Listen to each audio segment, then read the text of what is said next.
اللہ ہر وقت ہر ایک کی سن رہا ہے۔ تو یہ اعتراض اور اشکال ہمیں اس لیے ہوتا ہے کہ ہم اللہ کو اپنے اوپر قیاس کر رہے ہوتے ہیں۔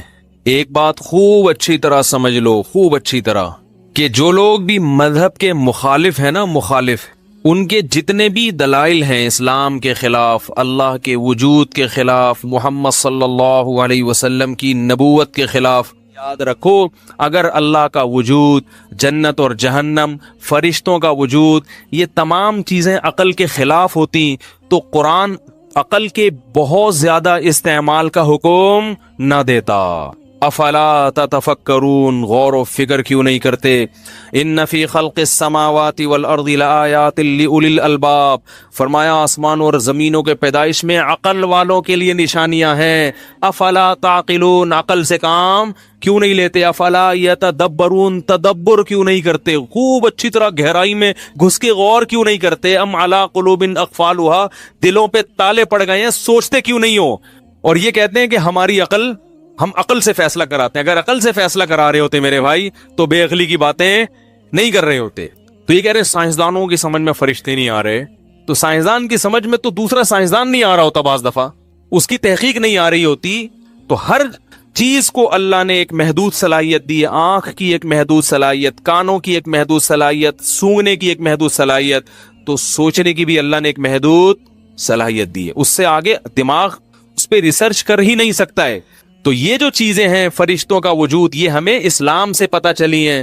اگر اسلام کا برحق ہونا ثابت ہو جائے دوسرے دلائل سے، تو اسلام جو بات کہے گا اس کا برحق ہونے کے لیے الگ سے دلیل کی ضرورت نہیں ہوگی۔ جیسے جج کے سامنے دو گواہوں کا برحق ہونا ثابت ہو جائے کسی اور دلیل سے، تو جو دو گواہ کسی اور کے حق میں جب گواہی دیں گے تو اس گواہی کے لیے جج کے پاس الگ سے دلیل ہونا ضروری نہیں ہے، کیونکہ جج سے کے سامنے اس دلیل سے ایک چیز ثابت ہو گئی ہے جس دلیل کا برحق ہونا کسی اور دلیل سے ثابت ہو گیا ہے۔ تو فرشتوں کا جو وجود ہے اس کا برحق ہونا ایسی دلیل سے ثابت ہے جس دلیل کا برحق ہونا کسی اور دلیل سے ثابت ہے۔ وہ دلیل کیا ہے وہ ایک الگ ٹاپک ہے، ابھی میں اس پہ بات نہیں کروں گا۔ تو اسلام کا برحق ہونا اتنے دلائل سے ثابت ہو چکا ہے کہ اب اسلام جو جو دعوے کرے گا ان میں ہر دعوے کے لیے آپ کے پاس دلیل کا ہونا ضروری نہیں ہے، کیونکہ اگر ہر دعوے کے لیے دلیل کا ہونا ضروری ہوتا تو پھر اسلام کی دلیل کی کیا ضرورت تھی آپ کو؟ ارے بھائی جج نے دو گواہ بلائے کہ بھائی یہ بندہ صحیح کہہ رہا ہے غلط کہہ رہا ہے، تم گواہی دو۔ یہ جج اسی لیے بلاتا ہے نا کہ جج کے پاس اس آدمی کے برحق ہونے کی اس کے علاوہ کوئی دلیل نہیں ہوتی۔ اگر ہو تو ان دونوں کی کیا ضرورت ہے؟ تو بہت سی چیزیں ایسی ہیں جہاں سائنس پہنچ نہیں سکتی۔ اگر سائنس فرشتوں تک پہنچ سکتی ہوتی تو ہمیں فرشتوں کے وجود پر، جنت اور جہنم کے وجود پر، اور آخرت برحق ہے، موت کے بعد ایک زندگی ہے، ان چیزوں پر پھر پیغمبروں کی ضرورت بولو بھائی۔ جیسے ہمیں کھانا کتنا ہے کتنا نہیں کھانا، اس کے لیے پیغمبروں کی ضرورت نہیں ہے، کیونکہ یہ حکیموں نے، ڈاکٹروں کی پہلے سے تحقیقات بولو بھائی چلی آ رہی ہیں۔ پیغمبر آتے ہیں شریعت بتانے کے لیے۔ تو فرشتوں کا جو وجود ہے یہ قرآن و سنت سے بھی ثابت، پھر تورات اور انجیل سے بھی ثابت ہے۔ یہ حضرت موسیٰ علیہ السلام، عیسیٰ علیہ السلام، یہودی بھی مانتے ہیں، عیسائی بھی مانتے ہیں، مسلمان بھی مانتے ہیں، تمام پیغمبروں نے بتایا ہے۔ اور یہ بھی بتایا کہ یہ انسان کی مدد بھی کرتے ہیں اور انسان کو اللہ کے حکم سے نقصان بھی پہنچاتے ہیں۔ تو اگر وہ چیز لیبارٹری میں نہیں آئی تو یہ اس کی علامت نہیں ہے کہ اس کا وجود ہے ہی نہیں۔ قرآن کہہ رہے لہو معقبات من بین یدیہ ومن خلفہ یحفظونہ من امر اللہ۔ اللہ فرماتے ہیں پے در پہ ایسے فرشتے آنا جانا لگا رہتا ہے جو اللہ کے حکم سے انسان کی حفاظت پہ مامور ہیں۔ تو صرف ایک نہیں ہے، ہر وقت فرشتوں کی ایک لائن لگی ہوئی ہے جو انسان کو بہت سارے شر سے بچا رہے ہوتے ہیں۔ آپ کہہ سکتے ہیں کہ جتنے شر اس وقت تک دریافت ہوئے ان سے بچانے کے لیے تو تحقیق یہ ہے کہ فلاں چیز سے فلاں چیز بچاتی ہے، فلاں سے، تو کون سا شر ایسا ہے جو فرشتہ بچا رہا ہے بھائی جراثیم ہے نا، اس سے بچنے کے لیے ہمارا اندر کے جراثیم ہیں، تو ہر چیز سے بچنے کے لیے کوئی انتظام ہے۔ سردی سے بچنے کے لیے کمبل ہے، کیا خیال ہے بھائی؟ سردی ایک ایسا شر ہے جس سے بچنے کے لیے کیا ہے؟ کمبل ہے بھائی۔ تو کون سی چیز ہے؟ فرشتے کون سے شر سے بچا رہے ہیں؟ بھائی بہت سے شر ایسے ہیں جو آپ نے دیکھے نہیں ہیں۔ جیسے 8 سے 100 سال پہلے اگر کوئی یہ بات کرتا کہ ہم پر جو بیماریاں حملہ کرتی ہیں اس سے بچانے کے لیے اندر کے جراثیم ہیں جو ہمیں بچا رہے ہوتے ہیں، کوئی مانتا؟ دیکھا ہی نہیں ہے نا اس نے. تو ایسے بہت سے شر ایسے ہیں جو انسان کی طرف متوجہ ہوتے ہیں, لیکن انسان ہماری لیبارٹریوں ان کو ٹریس, جتنی شیطانی قوتیں ہیں, جن جو ہے نا جن, یہ مادے سے بنی ہوئی مخلوق ہی نہیں ہے. آپ کو پتہ ہے ریسرچ یہی ہے نا کہ جو آگ ہے وہ مادہ نہیں ہے, یہی ہے نا ریسرچ, وہ انرجی ہے, وہ توانائی ہے. تو جنات کو اللہ نے آگ سے بنایا, تو وہ مادی چیز ہی نہیں ہے کہ جو ہماری لیبارٹری میں وہ کس قسم کی مخلوق بنائی ہے یہ ہم نہیں جانتے. فرشتوں تو جنات سے بھی ہٹ کے ایک الگ مخلوق ہیں جن کو اللہ نے نور سے بنایا ہے, روشنی سے بنایا ہے. تو اب کون کون سی چیزیں شر ایسے ہیں جو ہم پہ حملہ کرتے ہیں وہ ہمیں معلوم نہیں ہے. جب معلوم ہی نہیں ہے تو ان سے بچنے کے لیے بھی اللہ نے کچھ انتظام رکھے ہوئے ہیں. وہ انتظام کس کے ذریعے ہیں؟ فرشتوں کے ذریعے. اور یہ بڑی عجیب مخلوق ہے, قرآن و سنت سے پتہ چلتا ہے, بہت طاقتور ہیں, ان سے اللہ کام لیتے ہیں. بڑی بڑی قوموں کو اللہ نے فرشتوں کے ذریعے تباہ و برباد کیا ہے, اور یہ انسان سے محبت کرتے ہیں, اللہ کی حمد و ثنا کرتے ہیں. یہ ساری صفات قرآن و سنت نے بیان کی ہیں, اور ان میں کوئی بات بھی عقل کے خلاف نہیں ہے. بھائی ہو سکتا ہے ایسی مخلوق ہو سکتا ہے ہمیں اس قسم کی چیزیں نقصان پہنچا رہی ہوں, ایسی مخلوقات ہوں جو ہم نے دیکھی. بھائی ہم نے تو جراثیم دیکھ لیا نا, اور بھی تو مخلوقات ہو سکتی ہیں. یہ کون دعویٰ کر سکتا ہے کہ ساری کائنات کی ہر چیز میری سمجھ میں آ گئی ہے؟ یہ دعویٰ کرنا ہی حماقت ہے. میرے ساتھ ایسا ہوا تھا ایک دفعہ, میں وہ کام کر رہا تھا, تو وہ ابھی چھوڑو, پھر میرے واقعہ پہ کلپ بنا دیں گے لوگ. بہت بڑے بزرگ ہیں, کرامت مفتی صاحب کی. پھر جو بزرگ مانتے ہیں وہ واہ واہ, اور جو نہیں مانتے وہ گالیاں لکھ رہے ہوں گے. ٹھیک ہے نا, یہ مارکیٹ میں یہ چل رہا ہے. اور ایسی کوئی مسٹیک بیان کے دوران ہوا کرے تو اسی وقت بتا دیا کریں. اب آیت میں اگر کوئی زبر زیر کی غلطی تو یہ نہیں تھی, لفظ کی غلطی تھی, لیکن چونکہ میننگ سیم تھے تو وہ افنجعل کے بجائے میں نے امنجعل کہہ دیا, تو اسی وقت یہ بول دینا چاہیے بھائی افنجعل. آیت میں اگر کبھی بھی کوئی مسٹیک ہو نا فوراً بولنا چاہیے پڑھنے میں. اس میں کوئی ادب نہیں ہے کہ جی وہ مفتی صاحب محسوس نہ فرمائیں. یہ ایسا ہی ہے جیسے کہ کسی کی چائے میں مکھی گر گئی, وہ پی رہا ہے, آپ کہہ رہے ہیں کہ مفتی صاحب کہیں محسوس نہ فرمائیں, بعد میں بتائیں گے. تو بعد میں تو واقعہ چلا گیا نا. اب ایک چیز ریکارڈنگ میں اپلوڈ بھی ہو گئی, چلی بھی گئی, تو وہ اسی وقت بتانا چاہیے. کسی بڑے کی چائے میں مکھی گر جائے تو فوراً ٹوکو گے نا بھائی, احتیاط کریں. اب اس میں آپ اگر ادب تمیز سے کام لے رہے ہیں تو آپ بھی معذرت کے ساتھ بے وقوف ہونے کی آپ کے نہیں, یعنی جو بھی اس طرح کا حرکت کرے گا اس کے بھی بے وقوف ہونے کی علامت. اور اگر وہ ٹوکے اور سامنے والے کو غصہ آ جائے تو یہ سامنے والے کی بھی بے وقوف ہونے کی علامت. یعنی وہ اس پہ خوش ہے کہ مکھی کھا لوں میں لیکن مجھے کوئی ٹوکے نہیں. سمجھتے ہیں کہ نہیں سمجھتے؟ تو جب بھی کوئی بھی آپ کو آپ کی کسی غلطی پر تنبیہ کرے تو قرآن کے الفاظ ہیں کہ وَإِذَا قِيلَ لَهُ اتَّقِ اللَّهَ أَخَذَتْهُ الْعِزَّةُ بِالْإِثْمِ.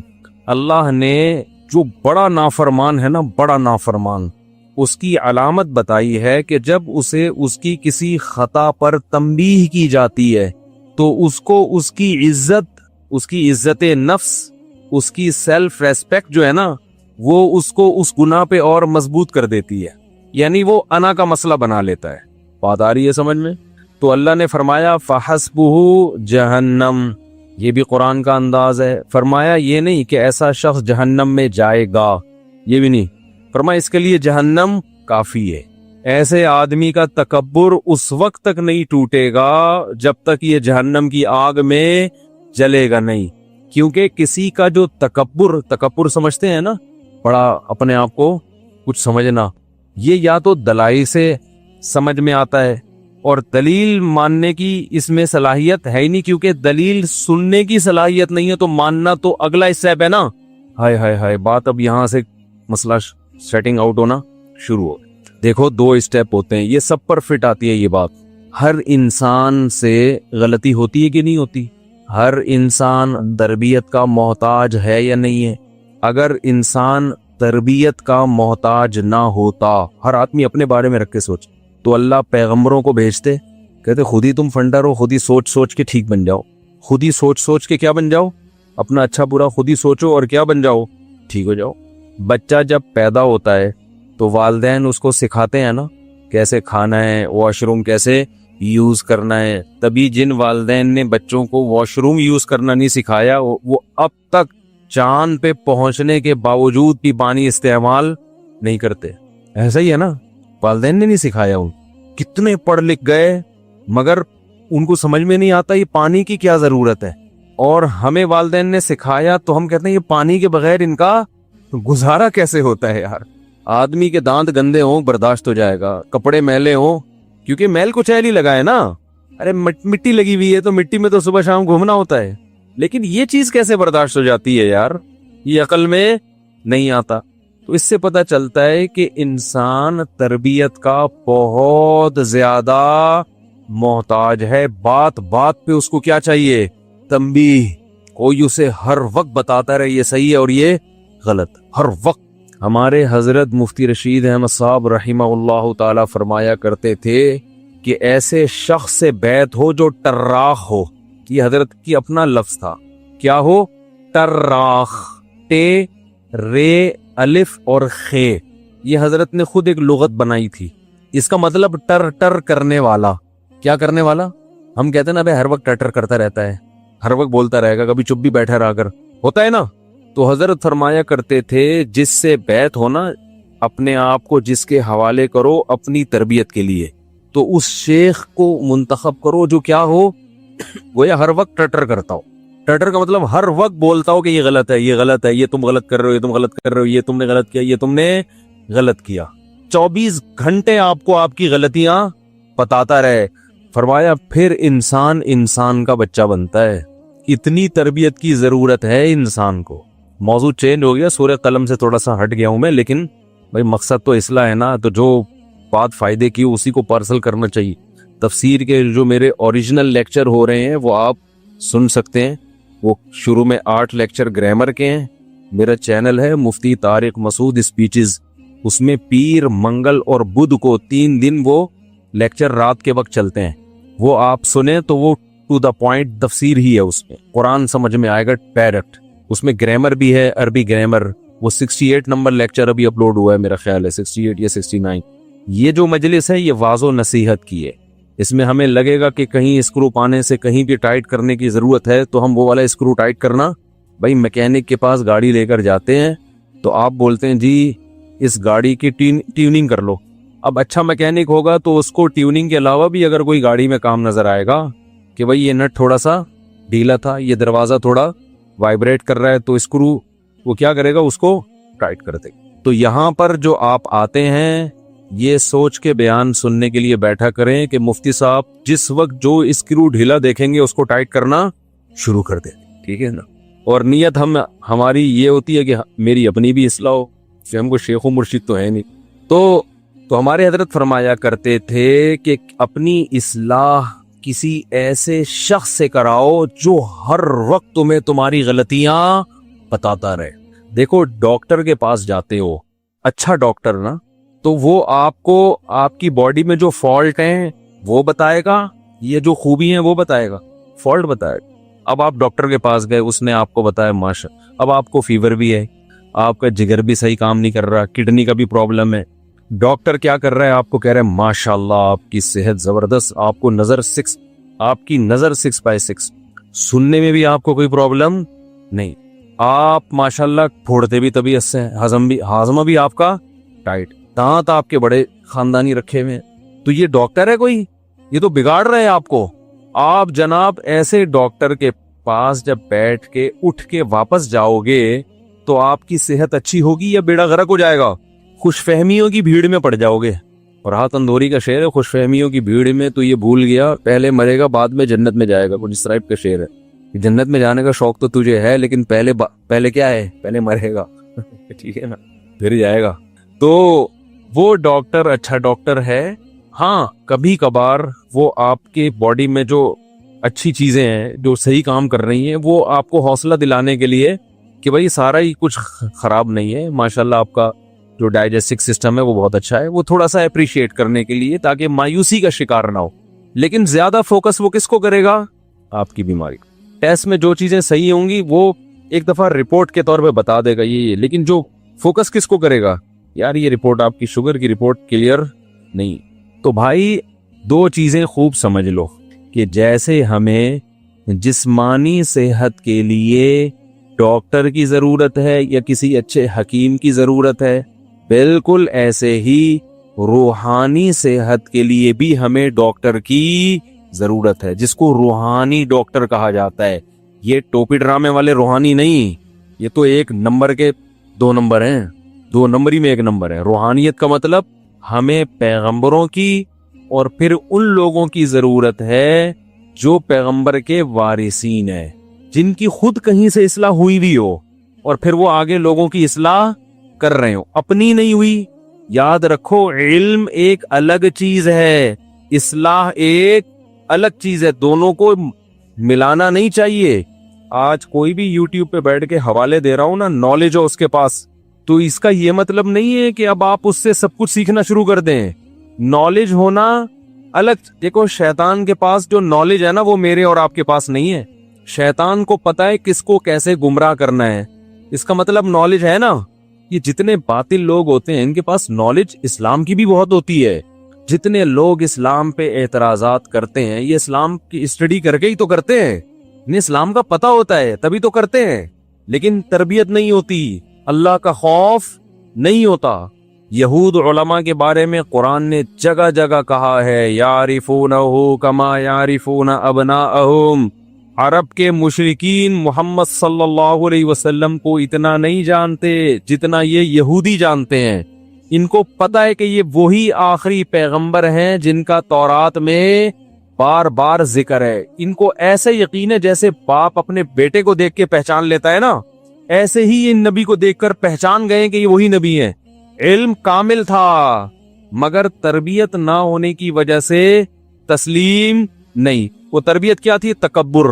ماں باپ نے سکھایا نہیں تھا کہ بیٹا جھک جانا، حق بات کو تسلیم کر لینا چاہے آپ کو برا لگے، یہ بہت بڑی عبادت ہے۔ من تواضع للہ رفعہ اللہ، جو اللہ کے لیے جھکتا ہے اللہ اس کا مقام بلند کر دیتے ہیں۔ حضرت ابو بکر جھک گئے اللہ کے حکم کے آگے، حضرت عمر جھک گئے، حضرت عثمان جھک گئے، حضرت علی جھک گئے، یہودیوں میں عبداللہ ابن عبد السلام جھک گئے، اللہ نے ان کا مقام بڑھا۔ جو نہیں جھکے آج دنیا ان کا نام بھی نہیں لیتی۔ تو تربیت جو ہے نا، روحانی تربیت کی بھی ضرورت ہے۔ اور یار یہ کوئی بہت بڑی ٹینشن ہے میرے لیے یہ، اور اس کا علاج کیوں نہیں ہو رہا میری یہ سمجھ میں نہیں آ رہا۔ یہ کہاں گئے فہد؟ مارکیٹ سے شارٹ؟ چلو جب آئیں گے تو ان کو بتاؤں گا۔ یہ کچھ اس کا سیٹ اپ ایسے کیا کریں، بار بار یہ ڈسٹرب ہوتا ہوں میں، پھر میں کبھی ویڈیو بیان دیکھتا ہوں نا تو اس میں مجھے خود الجھن ہوتی ہے، یہ کیا ہو رہا ہے۔ یہ جو 2 ویٹ ہے نا ادھر ہی رہیں، میں آپ کو یہیں سے بتا دوں، یہ یہاں رکھا کریں، یہ یہاں نہ رکھیں، یہ ہلتے ہیں اور مجھے یہاں بوجھ محسوس ہوتا ہے، تو پورے بیان میں پھر میں اس کو سیٹ کرتا رہتا ہوں بیٹھ کے۔ اچھا، تو تربیت کی ضرورت ہے، جسمانی بھی اور روحانی بھی۔ روحانی کا مطلب انسان کو انسان کا بچہ بنانے کے لیے جب تک کوئی انسان کو انسان کا بچہ کوئی بنائے گا نہیں، یہ بنے گا نہیں، یہ خود سے نہیں بن سکتا۔ یہ اسلام کا دعویٰ ہے اور یہ بالکل حقیقت پر مبنی۔ اسلام نے یہ دعویٰ کیا کہاں ہے؟ سوال پیدا ہوتا ہے، پر اسلام نے کہاں کہا ہے کہ جب تک کوئی اسے انسان کا بچہ نہیں بنائے گا یہ خود سے نہیں بنے گا۔ خود کسی میں اللہ نے اتنی قابلیت نہیں رکھی ہے کہ وہ خود سے بن جائے، یہ نہیں ہے، ناممکن۔ دیکھو نا، گوروں میں واش روم میں پانی کا رواج نہیں ہے نا، تو خود سے بن گئے ہیں؟ نہیں بنے نا، ماں باپ نے نہیں سکھایا، ماں باپ نے، تو حیران ہوتا ہے یار یہ پانی وانی کیا ہوتا ہے، اور ہم کہتے ہیں یہ بغیر پانی کے کیسے؟ بھائی ممکن ہی نہیں ہے۔ تو یہ صرف ایک چیز نہیں ہے، درجنوں چیزیں ہیں۔ اس کی دلیل قرآن مجید کی آیت ہے، هو الذی بعث فی الامیین رسولا منہم یتلو علیہم آیاتہ ویعلمہم الکتاب والحکمہ ویزکیہم۔ اللہ فرماتے ہیں ہم نے پیغمبر کو بھیجا جن کا کام قرآن کی آیتیں تلاوت کرنا، یعنی قرآن پڑھ کے سنانا تاکہ تمہیں یاد ہو جائے کہ اللہ نے کیا میسج ڈیلیور ہو جائے، جو میسج کا جو متن ہے نا وہ کیا ہو جائے، وہ ڈیلیور، یعنی متن پہنچانا کہ الحمد سے لے کے والناس تک یہ اللہ کی ورڈنگ ہے، اللہ کے یہ الفاظ ہیں۔ یہ پیغمبر کے بغیر یہ چیز مل سکتی تھی ہمیں؟ ارے بھائی، سفیر کا کام ہوتا ہے، جس ملک کا سفیر ہے وہ سفیر واسطہ بنتا ہے، اس ملک کا پیغام آپ تک پہنچا دیتے کہ بھئی یہ ڈونلڈ ٹرمپ کے یہ الفاظ ہیں، یہ لیٹر ہے، یہ لیٹر میں آپ کو دے کے جا رہا ہوں۔ سمجھانا سفیر کے ذمے عام طور پر نہیں ہے۔ سفیر کا کام ہے بھئی یہ میسج ہے امریکہ کا سفیر آئے گا تو بھئی یہ میسج ہے، یہ میں ڈیلیور کر کے جا رہا ہوں، یہ آپ کے نام پیغام، چاہے وہ الفاظ میں ہو یا ریٹن فارم میں، آگے سمجھانا، اس کی شرح کرنا، یہ میرے ذمے، بعض دفعہ سفیر کے ذمے نہیں ہوتا۔ تو پہلی ذمہ داری پیغمبر کی کیا ہے؟ یتلو علیہم آیا۔ اس پر مشرکین کہتے تھے کہ اللہ نے اپنا پیغام کے لیے ساری دنیا کے سارے انسانوں میں اپنا پیغام پہنچانے کے لیے ایک شخص کو اس کی سلیکشن کیوں کی ہے؟ ہر ایک کو الگ الگ کیوں نہیں دیتی اللہ نے پیغام؟ بھئی ہر ایک کو الگ، یعنی قرآن ہر ایک پر نازل ہو جاتا؟ اس کے قرآن نے جوابات دیے ہیں کہ اللہ کی آدم علیہ السلام کے زمانے سے لے کر اب تک یہ عادت نہیں ہے کہ ہر ایک سے ہم کلام ہو۔ ہمیشہ سے جو سسٹم چلتا آ رہا ہے وہ یہی ہے کہ ایک کی سلیکشن ہوتی ہے، اس کو اللہ ذریعہ بنا کر دوسروں تک بھیجتے اور اس کو اس کے سچا ہونے کے دلائل قائم کر دیتے ہیں، معجزوں کے ذریعے، اس کی اپنی سیرت کے ذریعے، اس کی اپنی زندگی کو ایسا بنا دیتے ہیں کہ دنیا کو یقین آ جاتا ہے کہ یہ جھوٹا نہیں ہو سکتا۔ یہ اللہ نے اپنے ذمے لیا ہے، اور قرآن میں اللہ نے کہا کہ کوئی جھوٹ مجھ پہ باندھے گا اس کو پنپنے نہیں دوں گا میں۔ یہ نہیں ہو سکتا کہ جھوٹا نبی کی نبوت چل بھی جائے، یہ نہیں ہو سکتا۔ آپ کہہ سکتے ہیں مرزا کی چلی ہے، قادیانی کی نہیں چلی ہے، اس پر میں ایک مستقل بیان کر چکا ہوں، وہ اس کو چلنا نہیں کہتے، اپنی کوئی حیثیت سرے سے ہے ہی نہیں، ٹھیک ہے نا؟ تو اس پر ایک تفصیلی بیان ہو چکا ہے، اگر میں ادھر گیا تو پورا ٹاپک چینج ہو جائے گا۔ دوسرا کام پیغمبر کی ذمہ داری اللہ نے لگائی، یتلو علیہم آیاتہ ویعلمہم الکتاب، پیغمبر ان کو کتاب سکھائیں گے بھی۔ سکھانے کا مطلب کیا ہے؟ جیسے کوئی امریکہ کا سفیر امریکہ کا پیغام لے کر آیا نا، تو بعض دفعہ تو اس کا کام ہوتا ہے متن پڑھ کے سنا دینا، لیکن اس کے ذمے امریکہ نے یہ بھی لگایا کہ سمجھانا بھی کس کے ذمے ہے؟ آپ کے ذمے۔ جیسے ہم بعض دفعہ کسی کو فتویٰ لکھ کے دیتے ہیں، وراثت کا فتویٰ وہ لکھ دیا ہم نے، بعض دفعہ ایسے ہوتا ہے کہ جب ہم اس کو لکھ کے دیتے ہیں نا بھئی یہ فتویٰ ہے، تو پڑھنے والی کی سمجھ میں آتا نہیں، وہ ہمارے پاس ہمارا فتویٰ لے کے آتا ہے، حضرت یہ سمجھا دیں ہمیں، تو ہم اس کو بیٹھ کے گھنٹوں گھنٹوں سمجھا رہے ہوتے ہیں، یہ مطلب ہے پہلے یوں کرو پھر، تو وہ جو ڈیفینیشن ہوتی، وہ جو ڈیفائن کیا جا رہا ہوتا ہے، وہ اس فتوے کے علاوہ ہماری اپنی آسان زبان ہوتی ہے، فتوے کی زبان قانونی ہوتی ہے نا، لگے بندے الفاظ ہوتے ہیں، تو ہم پھر اپنے اسٹائل میں اخپل طریقے سے اس کو کیا کرتے ہیں؟ بولو بھائی سمجھاتے۔ یہ جو سمجھانا ہے یہ فتویٰ نہیں ہوتا، بلکہ فتوے کی شرح ہوتی ہے، بہت مشکل ہے سمجھا، یہ اس فتوے کی کیا ہوتی ہے؟ شرح۔ تو یہ الفاظ اور فتوے کے الفاظ کیا ہوتے ہیں؟ چینج ہوتے ہیں، یہ سیم اگر ہو تو شرح تھوڑی ہوئی،